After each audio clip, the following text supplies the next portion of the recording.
भोजन हो गई। भोजन के बाद कहा, भाई अजामिल तेरे यहाँ भोजन किया, क्या दक्षिणा नहीं दोगे? अजामिल कहता है कि सुनो, ये भोजन हो गया, यही बहुत है। मैंने तुम्हारे सोटा लंगोटा ये सामान नहीं छुड़ाया, ये समझ लो, नहीं तो मैं ये भी तुमसे छीन लेता। बोले भगवान, हम आपसे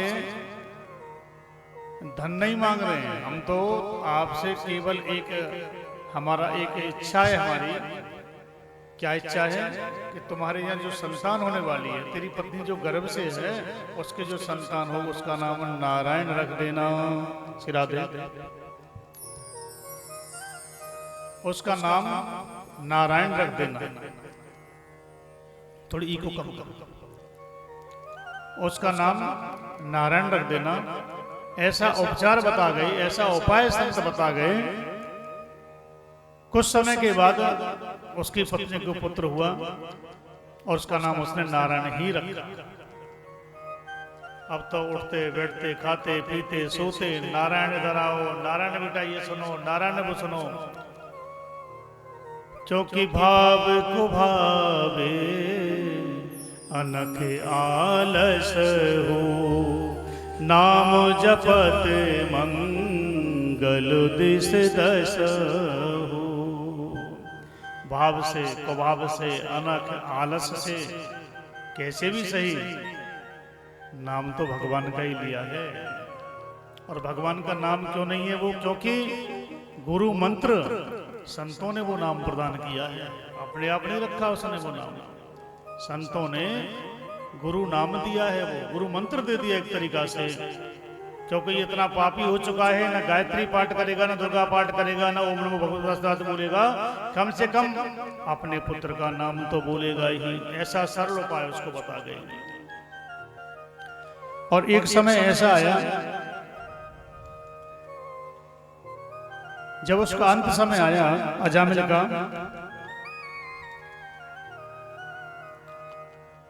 तो यम के दूतों को देखा। यम के दूतों को देख करके भयभीत हो गया, रोने लगा, चिल्लाने लगा, हे बेटे नारायण, ओ नारायण नारायण नारायण नारायण किया। और जैसे ही नारायण बोला, तुरंत भगवान के पार्षद आ गए। भगवान के दिव्य पार्षद, जैसे भगवान है वैसे ही पार्षद, शंख चक्र गदाधारी सुंदर स्वरूप। उस स्वरूप को देख करके थोड़ी उसको शांति हुई कि सर्वे पदम पलाशक्षम पीतकोशे अवासयम् क्रीटने कुंडलो लस्कर पुष्कर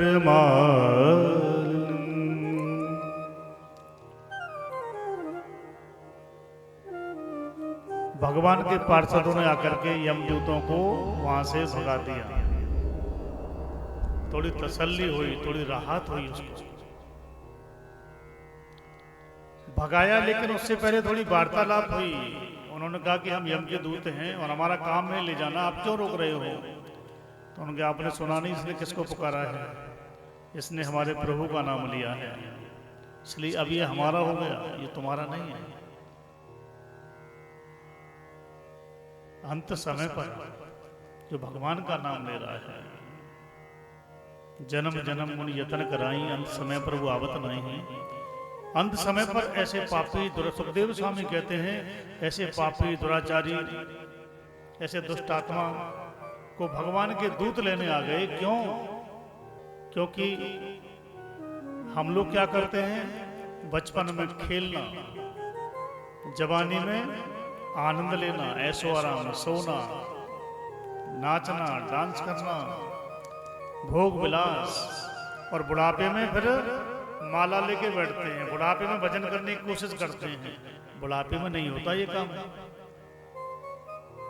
बुढ़ापे में नहीं हो पाता। बुढ़ापे में तो बीमारियां इतनी है शरीर में, काम क्रोध लोभ मोह से वशीभूत रहता है और फिर मानसिक रोगी हो जाता है।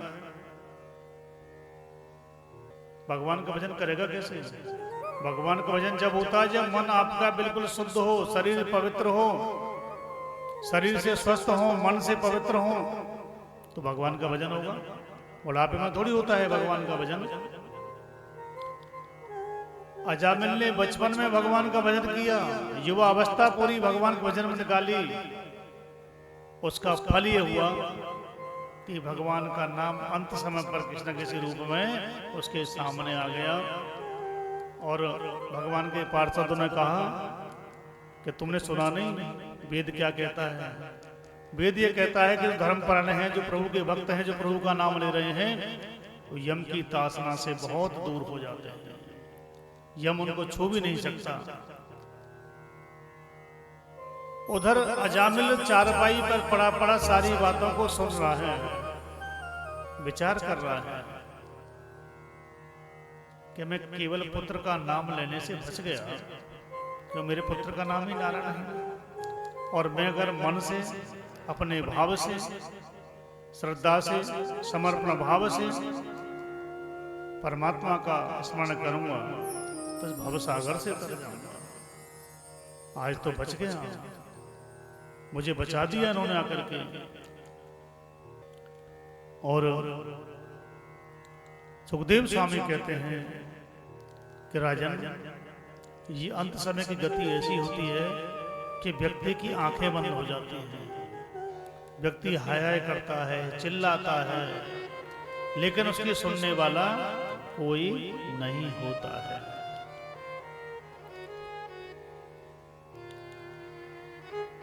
कि राम बसे नहीं दूर, अखियां खोले जरा। राम बसे नहीं दूर, अखियां खोले जरा। राम बसे नहीं दूर, अखियां खोले जरा। राम बसे नहीं